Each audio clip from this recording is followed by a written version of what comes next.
नमस्कार दोस्तों, स्वागत है आपका अपने YouTube चैनल में। चैनल पर आए हो सो प्लीज चैनल को सब्सक्राइब कर देना, वीडियो को लाइक कर देना।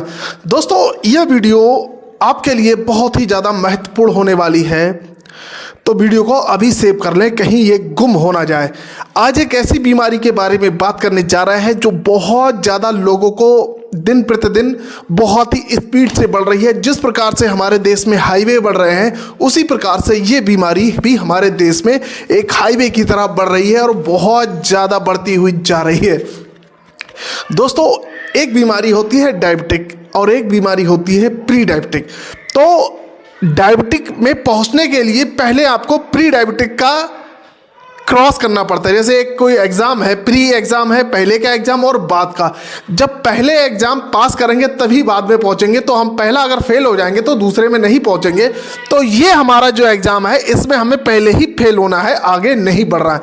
बात करेंगे दोस्तों, एक मेटाबॉलिक बीमारी कंडीशन है जिसमें प्री डायबिटिक मतलब डायबिटिक होने के पहले जो लक्षण दिखाई देते हैं वो क्या होते हैं और क्यों होते हैं, इसी के बारे में हम थोड़ी चर्चा करेंगे। थोड़ा सा वीडियो लेंथी हो जाएगा, आप प्लीज़ वीडियो अच्छी लगी तो सब्सक्राइब कर देना। और बात करते हैं, देखो वह मेटाबॉलिक कंडीशन जिसमें आप नॉर्मल तो नहीं कह सकते, इसमें नॉर्मल तो आप नहीं कह सकते, मगर होने वाले हैं, उस स्टेज में आप पहुंचने वाले हैं। वह कंडीशन जिसमें बॉडी ने आपके जो ग्लूकोज है उसको हैंडल करना बंद कर दिया, मतलब ब्लड में जो हमारे ग्लूकोज होता है उसको हैंडल करना बंद कर दिया है, किसी चीज़ के अगेंस्ट फाइट करना बंद कर दिया है, फेल हो गया है, या तो बंद कर दिया है या फेल हो गया है, और इंसुलिन रेसिस्टेंट कर गया है।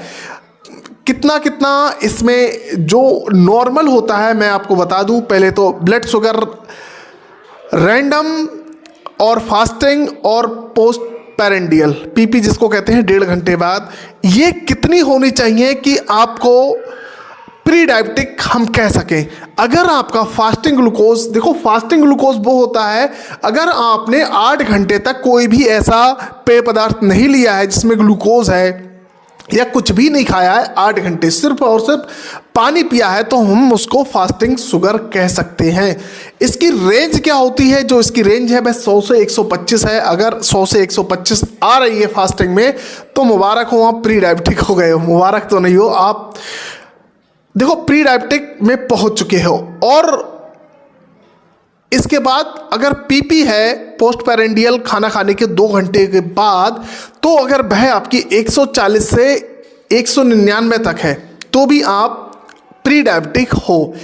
और HbA1c अगर आपका 5 से 7.5 या 7.6 के बीच है तब भी आप प्री डायबिटिक हो सकते हो। तो ये सारी चीज़ें हैं, ये कैलकुलेट करना है आपको अपने घर पर बैठ के कि HbA1c कर रहे हो या फास्टिंग कर रहे हो, आप ब्लड ग्लूकोज चेक कर रहे हो या क्या कर रहे हो, ये आपको समय समय पर कर लेनी चाहिए। देखो प्री डायबिटिक क्या बता रहा है, आपको क्या इंडिकेट कर रहा है, जोर जोर से चिल्ला रहा है प्री डायबिटिक कि आपको डायबिटीज़ में पहुंचने वाले हो। तो जब आप प्री डायबिटिक के ये सारे टेस्ट करवा लेंगे तो जाहिर सी बात है, ये चीख चीख के चिल्ला के कह रहा है कि आप प्री डायबिटिक होने वाले हो, तो आप उसको सोचिए। और इसमें क्या होता है, आपके शरीर में सोच लीजिए, मतलब सोच के लीजिए आपके शरीर में क्या होता है। अगर प्री डायबिटिक हो गए हो तो क्या क्या कह रहा है आपका शरीर, जोर जोर से चीख के क्या कह रहा है, आपके इंसुलिन ने काम करना बंद कर दिया है, बहुत कम कर दिया है या बंद कर दिया है। अब ब्लड से जो ग्लूकोज है ये बाहर नहीं जा पा रहा है, पेरिफेरल सिस्टम में नहीं जा पा रहा है, सेल्स में भेजना होता है, नहीं जा पा रहा है। और कहाँ ये ग्लूकोज ऐड हो रहा है? बॉडी में, ब्लड में ऐड होने लगा, अब हमारी बॉडी में बढ़ने लगा। तो अब हमको देखना होगा कि इंसुलिन हमारी बॉडी में आखिर काम क्यों नहीं कर रहा है, क्यों नहीं कर रहा है, क्यों इंसुलिन का रेसिस्टेंट हो रहा है, क्यों इंसुलिन रेसिस्ट कर रहा है, इंसुलिन क्यों रेसिस्ट कर, अगर आप क्यों कर रहा है पता है? क्योंकि आप बहुत ज़्यादा ओबियस हो, मेरी तरह मैं तो नहीं हूँ, मेरा बॉडी वेट के लेंथ के हिसाब से बॉडी वेट ठीक है। आप बहुत ज़्यादा प्रोसेस फूड खा रहे हो, ठीक है, बहुत ज़्यादा कार्बोहाइड्रेट ले रहे हो, और ये सब लेने के बाद बहुत ज़्यादा कार्ब्स खा रहे हैं, प्रोटीन, अगर ये सारी चीज़ें लेने के बाद आप एक्सरसाइज नहीं कर रहे हो, भाई आप जो भी चीज़ लेंगे, अगर मेरा 1 क्विंटल वजन है तो मुझे 2000 कैलोरी की जरूरत पड़ेगी पर डे। अगर मैं 2500 कैलोरी खा रहा हूं तो कहाँ होगा, ऐड ऑन होगा, हमारे फैट्स बढ़ेगी, हमारी फैट। तो ये सारी चीज़ें हैं, अगर आप ये नहीं करते हो तो इससे भी आपके बॉडी का इंसुलिन रेसिस्ट करता है। तो ये आपकी बॉडी में लगातार जुड़ रहा है और ये आपके एक्स्ट्रा ग्लूकोज आपके ब्लड वेसल्स के अंदर ही जमा हो रहा है, आसपास की चीज़ों में, सेल्स में जुड़ रहा है और जुड़ने लगता है तो प्रोटीन से ब्लड वेसल्स की दीवार में जुड़ जाएगा, कंबाइंड हो जाएगा और एक इरिवर्सिबल रिएक्शन कराता है। और जब उसकी वजह से क्या बनता है, advance glycation end product, advance, हम इसको AGE बोल सकते हैं। जब ये स्टार्ट कर देता है तो क्या होता है, हमारी जो ब्लड वेसल्स होती हैं वो श्रिंक करने लगती हैं, इन्फ्लामेशन हो जाता है उनमें, स्टिफनेस हो जाती है, नरिंग हो जाती है, मतलब पतली होने लगती हैं, समझ रहे हो। ब्रेन में कॉन्जुगेटेड डिस्फंक्शन होने लगता है। आई में कौन सी बीमारी होगी, डायबिटिक रेटिनोपैथी होगी। और क्या होगा, अंदर अंदर कभी ब्लीडिंग होती है तो इससे क्या होता है, परमानेंट ब्लाइंडनेस हो जाएगी।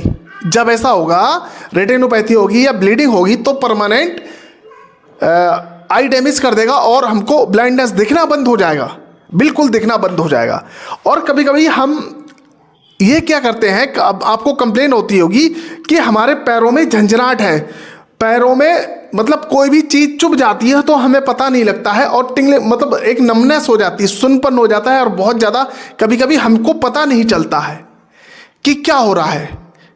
नर्व डैमेज कर देता है पूरी बॉडी की, किडनी खराब कर देता है। और अगर आपको ये सब पता लग गया, प्री डायबिटिक देखो रिवर्सिबल है, इरिवर्सिबल नहीं है, प्री डायबिटिक रिवर्सिबल है, हम इसको रिवर्स कर सकते हैं, इसको सही कर सकते हैं। क्योंकि इंसुलिन रेजिस्टेंट हुआ है, उसके क्या कारण हैं, अगर हमें पता लग जाता है तो उसके कारणों को हम कुछ दिनों में सही कर सकते हैं और फिर अपनी लाइफस्टाइल वापस कर सकते हैं, प्री डायबिटिक से छुटकारा पा सकते हैं। देखो, अगर आपकी बहुत ज़्यादा सेडेंटरी लाइफस्टाइल है, बहुत ज़्यादा टेंस रहते हैं, इसकी चिंता आज, उसकी चिंता, काम मिलेगा, तनख्वाह आएगी तो क्या होगा, वो होगा, ये सारी चीज़ें हैं जो कि बहुत ज़्यादा दिक्कत करती हैं। अब अगर आपका ओवरवेट है, ओवरवेट क्यों होगा भाई, आप एक्स्ट्रा कैलोरीज खा रहे हो, आपकी बॉडी को जरूरत है 2000 कैलोरी की, आप खा रहे हो 2500, तो 500 कैलोरी ऐड होंगी, जिससे क्या होगा, इंसुलिन रेजिस्टेंट होगा, बहुत सारी दिक्कतें होंगी और फैट सेल में इन्फ्लामेशन हो जाएगी। आपकी जो भी फैट सेल है उनमें पूरी बॉडी में इन्फ्लामेशन हो जाएगी। अगर आप डाइट ले रहे हो, हाईली प्रोसेस्ड फूड ले रहे हो, जो पैकेट फूड होते हैं ना, वो ले रहे हो, बहुत ज़्यादा दिन भर वही खा रहे हो, तो इससे भी खतरा 90% होता है। स्ट्रेस, नींद ही नहीं आ रही है, इंसोम्निया हो गया है, नींद ही नहीं आ रही है, पूरी रात भर करवट बदल रहे हैं, इधर उधर लेटे जा रहे हैं, हमको पता ही नहीं हमारी बॉडी में क्या चल रहा है, मगर हमें नींद नहीं आ रही है। हमको पता है कि हमें नींद नहीं आ रही है, मगर चल क्या रहा है हमारी बॉडी में हमें नहीं पता। अब क्या है, एक्सेस फूड, बहुत ज़्यादा आप खाना खा रहे हो। मेनली क्या होता है, हमारी बॉडी को 5 मिनट बाद सिग्नल पता भेजता है कि हमारा पेट भर गया। कभी जब होता है कि हमने बहुत ज़्यादा खाना खा लिया, किसी दावत में गए, किसी फंक्शन में गए तो उन्हें बहुत ज़्यादा खाना खा लिया, कब पता चलता है, 5 मिनट के बाद जब हाथ धो के आप चले जाओगे तब लगता है कि अरे बहुत खाना खा लिया। तो हमारी बॉडी को इतनी ज़रूरत नहीं है, तो क्या खाओगे। और अपने डॉक्टर से मिलो। अब नेक्स्ट है, अपने डॉक्टर से मिलो। आपको अगर HbA1c या PP इतना आ रहा है तो अपने डॉक्टर से मिलो, वह आपको बताएगा क्या करना है, आपको क्या नहीं करना है। तो कैलोरीज अगर आप ज़्यादा खा रहे हो तो उसको कम कीजिए, ये सारी चीज़ों का ध्यान रखिए। और वीडियो में कुछ अच्छा लगा हो तो लाइक कमेंट कर दीजिए, और यूट्यूब पर आए हो तो प्लीज़ चैनल को सब्सक्राइब कर देना, वीडियो को लाइक कर देना। मैं मिलता हूँ किसी नेक्स्ट वीडियो में, तब तक के लिए